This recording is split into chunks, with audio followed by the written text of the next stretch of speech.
ಬನ್ನಿ ಹೊಡೀರಿ ಮುಟ್ಟಿ. ಆಯ್ತು, ದೌರ್ಜನ್ಯ ಮಾಡ್ತಾರೆ ನೋಡಿ ಪ್ರಿನ್ಸಿಪಲ್. ಈ ಸ್ಕೂಲ್ದು ಕಾಲೇಜ್ದು ಝೂಮ್ ಮಾಡಾಕಿ ಪ್ರಥಮ ಮೇಲೆ ದೌರ್ಜನ್ಯ ಮಾಡಿದ್ರು ಅಂತ ಹಂಗೆಲ್ಲ ಮಾಡಿ. ಆಯ್ತು, ಇನ್ನೊಂದು ವಿಚಾರ ಹೇಳ್ತೀನಿ ಕೇಳಿಸ್ಕೊಳ್ಳಿ. ಅವತ್ತಾದ್ಮೇಲೆ ಚಂದನ್ ನನ್ನ ಮದುವೆಗೆ ಬರ್ಬೇಕಾದ್ರೆ 3 days ಬಿಫೋರ್ ಒಂದು ಫೋನ್ ಮಾಡಿದ್ರು. ಸೊ ದಟ್ ಡೇ ಮಂಡ್ಯದ ಹುಡುಗಿನೇ ಇಲ್ಲಿ ನನ್ಗೆ ಹೆಂಗೆ ಅಂದ್ರೆ ಏನು ಕೊಡದೆ ಫ್ರೀಯಾಗಿ ಮದುವೆ ಮಾಡ್ಕೊಬಿಟ್ರು, ₹1 ಡೌರಿ ತಗೊಂಡಿಲ್ಲ. ಆ ಮದುವೆ ಸಮಯದಲ್ಲಿ ಚಂದನ್ ಕೇಳಿದೆ, ಬ್ರೋ ನೀವು ಮತ್ತೆ ಅವ್ರು ಭಾನು ಇಬ್ರು ಬರ್ಬೇಕು, ಅವಾಗ ಮಾತ್ರ ನಾನು ಮದುವೆ ಬರ್ತೀನಿ ಇದ್ರು. ಆಫೀಸ್ ಕರ್ಸ್ಕೊಂಡ್ರು ಸುಮಾರು ಒಂದು ಅರ್ಧ ಗಂಟೆ ನಂಗೆ ಬೇರೆ ಆಗ್ಬಿಟ್ಟು ಇಲ್ಲ, ಕುಡಿಯೋದು ತಿನ್ನೋದು ಅವೆಲ್ಲ ಮಾಡ್ತಾರಲ್ಲ ಅವೆಲ್ಲ ಏನಿಲ್ಲ. ನಂಗೋಸ್ಕರ ಡ್ರೈ ಫ್ರೂಟ್ಸ್ ತಂದಿದ್ದ ಚಂದನ್. ಇಬ್ರು ಕೂತ ತಿಂತ ಒಂದು ಬಾಕ್ಸ್ ಖಾಲಿ ಮಾಡ್ತಾ ಮಾತಾಡ್ತಾ ಕೂತಿದ್ವಿ.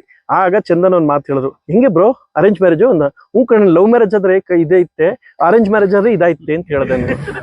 ಏನು ಅಂದ್ರು. ಆಗ ನಾನು ಬಿಡ್ಸ್ ಹೇಳಿದೆ ಚಂದಗೆ, ನೋಡಪ್ಪ ಅರೇಂಜ್ ಮ್ಯಾರೇಜ್ ಅಂದ್ರೆ ಬಹಳಷ್ಟು ಸೌಕರ್ಯಗಳಿರ್ತವೆ, ಲವ್ ಮ್ಯಾರೇಜ್ ಅಂದ್ರೆ ಸುಮ್ಮನೆ ತಲೆ ಕೆಡ್ಸ್ಕೊಂಡ್ಬಿಟ್ಟು ಯಾವ್ದಾದ್ರು ಹುಡುಗರು ಹೊಂಟೋಯ್ತವೆ, ಅದು ಗೊತ್ತಾಗಕ್ಕಿಲ್ಲ. ಮನೆಯವ್ರು ಹುಡುಕಿ ಪಡ್ಕಿ ಒಳ್ಳೇದಾಗ್ಲಿ ಅನ್ನೋ ಕಾರಣಕ್ಕೆ ಮಾಡ್ತಾರೆ. ಆಮೇಲೆ ನಮ್ಗೆ ಇದಿರ್ತದೆ, ಕಂಟ್ರೋಲ್ ಇರ್ತದೆ ಅರೇಂಜ್ ಮ್ಯಾರೇಜ್ ಆದ್ರೆ ಅಂತ ನಾನು ಹೇಳ್ಕೊಟ್ಟೆ. ಆಯ್ತು ಅಂತ. ಲವ್ ಮ್ಯಾರೇಜ್ ಫುಲ್ ನಾವು ಜುಟ್ಟು ಕೊಟ್ಬಿಟ್ಟಿರ್ತೀವಿ, ತಗಪ್ಪ ನೀನ್ ಜುಟ್ಟು ಹಿಡ್ಕೊ ಅಂತ ಕೊಟ್ಬಿಟ್ಟಿರ್ತೀವಿ ಹೆಣ್ಮಕ್ಳ ಕೈಗೆ, ಕೊಡ್ಬಾರ್ದು ಅಣ್ಣ. ಏನಂತ ಅಣ್ಣ, ಏನು ಕಾನೂನ್ಗಿಂತ ಇದು ನಮ್ಮ ಇಚ್ಛಾಶಕ್ತಿ ದೊಡ್ಡದ ಕಾನೂನು ದೊಡ್ಡದ?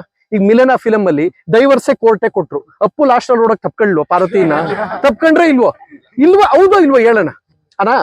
ನಾವು ಮನ್ಸ್ ಮಾಡಿ ಚೆನ್ನಾಗಿ ಬದುಕ್ಬೇಕು, ಕಾನೂನು ಏನಣ್ಣ ಅದೊಂದು ಪ್ರೊಸೀಜರ್ ಅಷ್ಟೇ ಅಣ್ಣ.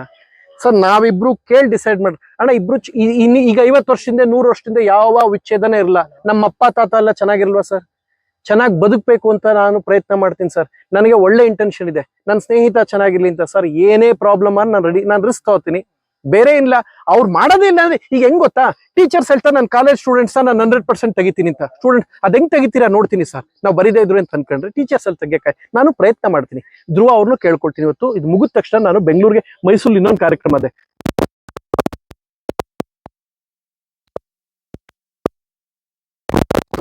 ನಿಮ್ಗೆ ಒಂದು ಎಕ್ಸಾಂಪಲ್, ಬಹದ್ದೂರು ಭರ್ಜರಿ ಸೂಪರ್ ಹಿಟ್ ಅಲ್ಲ, ಅದಾದ್ಮೇಲೆ ಹರಿಕೃಷ್ಣ ಅವ್ರಿಗೆ ತಂದು ಕೊಡ್ಬೇಕಾಯ್ತು. ಇಲ್ಲ ಗೆಳೆಯ ಚಂದನ್ ಚೆನ್ನಾಗಾಗ್ಲಿ ಅಂತ ಕೊಟ್ರು. ಸೊ ಚಂದನ್ಗೆ ಒಳ್ಳೇದಾಗ್ಲಿ, ಆ ಪ್ರೀತಿ ಇದ್ರೆ ಧ್ರುವ ಅವ್ರ ಮಾತನ್ನ ಅವ್ರು ಕೇಳ್ತಾರೆ. ನಾನು ಒಂದ್ ಮಾತು ರಿಕ್ವೆಸ್ಟ್ ಮಾಡ್ಕೋತೀನಿ, ಸಿಕ್ಕಾಗ ನನ್ ಮಾತು ಕೇಳ್ತಾರೆ ಚಂದನ್, ಇಲ್ಲ ಅಂದ್ರೆ ಕೇಳಿಸ್ಕೊಳ್ತಾರೆ. ಅಂಡ್ ಚಂದನ್ಲಿ ವಿವೇಚನೆ ಇದೆ. ನಾನು ಕೂಡ ಕೋಪದಲ್ಲಿ 1-2 ಸಲ ಹೇಳಿದಾಗ, ಇಲ್ಲ ಬ್ರೋ ನಾಟ್ ಲೈಕ್ ದಟ್, ಅದ್ ಹಂಗಲ್ಲ ಹಿಂಗೆ. ಅಂಡ್ ಮದುವೆಗೆ ಏನಿಗೆ ಬಂದ್ರು ಚಂದನ್ ಹೇಳ್ತೀನಿ ಕೇಳಿ. ಆ ದಿನ 350 ಕಿಲೋಮೀಟರ್ ದೂರದಲ್ಲಿ ಒಂದು ಈವೆಂಟ್ ಇತ್ತು. ನಾನೊಂದು ಫೋಟೋ ಹಾಕಿದ್ದೀನಿ ಫೇಸ್ಬುಕ್. ನನ್ನ ಮದುವೆ ದಿನ ಚಂದನ್ ಬಂದಿದ್ದು, ಮನೆಗೆ ಬಂದು ಕೂತ್ಕೊಂಡು, ನೀವೊಬ್ರು ಬೇಜಾರು ಮಾಡ್ಕತ್ತೀರಾ, 6:15 ಅಲ್ಲಿ ಸ್ಟೇಜ್ ಶೋ ಇದೆ, ನೀವೊಬ್ಬ ಬೇಜಾರು ಮಾಡ್ಕತ್ತೀರಾ, ಮದುವೆಗೆ ತೊಂದರೆ ಆಗ್ಬಾರ್ದು ಅನ್ನೋ ಕಾರಣಕ್ಕೆ ಬಂದು ಹೋಗಿದ್ದೀನಿ. ಚಂದನ್ ಬಂದು 2 hours ಮಲ್ ಕೂತ್ಕೊಂಡು 2:15 ನಮ್ಮಿಂದ ಹೊರಟ್ರು ಮೈಸೂರು ಮನೆಯಿಂದ.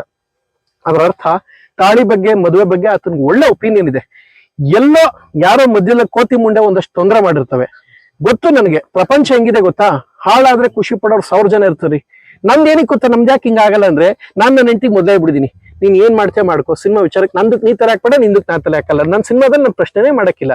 ಈಗ ನಾಳೆ ಒಂದು ಫೋಟೋ ನಂದು ಕೊಕೇನ್ ಸಿನಿಮಾ 3 ಹಿಂಗ್ ಐತಿ, ಹೇರ್ ಸ್ಟೈಲ್ ಒಂದು ರೊಮ್ಯಾಂಟಿಕ್ ಏನೋ ಒಂದು ಐತಿ, ಸಿನಿಮಾ ಇರೋದು ಆಕ್ಷನ್ ಮೇಲೆ. ಅದು ನಾನು ಮೊದಲೇ ಪೋಸ್ಟ್ ಬೇರೆಯವ್ರು ಕಳ್ಸಕ್ ಮುಂಚೆ ನಾನೇ ಕಳಿಸ್ಬಿಟ್ಟು, ನಾನು ಹೆಂಡತಿ ಸೋಷಿಯಲ್ ಮೀಡಿಯಾನೇ ಯೂಸ್ ಮಾಡಲ್ಲ. ಯಾರು ನಂಗೆ ಏನು ಮಾಡಕ್ಕಾಗಲ್ಲ. ನಾನು ಎಷ್ಟು ಟ್ಯಾಲೆಂಟೆಡ್ ಅಂದ್ರೆ ಕರೆಕ್ಟಾಗಿ ಹುಡುಕಿ ಮದುವೆ ಮಾಡ್ತೀನಿ. ಆಯ್ತಾ? ಈಗ ಇವೆಲ್ಲ ನೋಡಿದಾಗ ಪ್ರಪಂಚ ಚೆನ್ನಾಗಿ ಬದುಕಕ್ಕೆ ಏನ್ ಮಾಡ್ಬೇಕು. ಹಾಳಾಗ್ಲಿ ಏನೋ 1000 ಜನ ಇರ್ತಾರೆ, ಅವ್ರ ಮಧ್ಯೆ ಚೆನ್ನಾಗಿ ಬದುಕಿದ್ರೆ ಚಂದನ್ ಪ್ರಪಂಚ ಚೆನ್ನಾಗಿರುತ್ತಪ್ಪ. ಇವ್ರು ಯಾರು ಹೇಳೋರಲ್ಲ, ನಿಮ್ಗೆ ಸರಿಯಾಗಿದೆ ಒಳ್ಳೆ ನಿರ್ಧಾರ ಬ್ರೋ ಅಂತ ಹೇಳೋ ಯಾವ ಮಕ್ಕಳು ಬರಲ್ಲ. ಚೆನ್ನಾಗಿ ಬದುಕಿ ಬಾಳಿ ಶಕ್ತಿ ಮೇಲೆ ನಾವು ಪ್ರಯತ್ನ ಮಾಡ್ತೀನಿ. ಅದ್ರ ಮೇಲೆ ಈಶ್ವರನ ಇಚ್ಛೆ, ಅದೇನಾಗುತ್ತೆ ದೇವ್ರ ಇಚ್ಛೆ. ನಾನೇನ್ ಸಹ ಮಾಡಕ್ ಹೂ ಅಮ್ಮಾಯಿ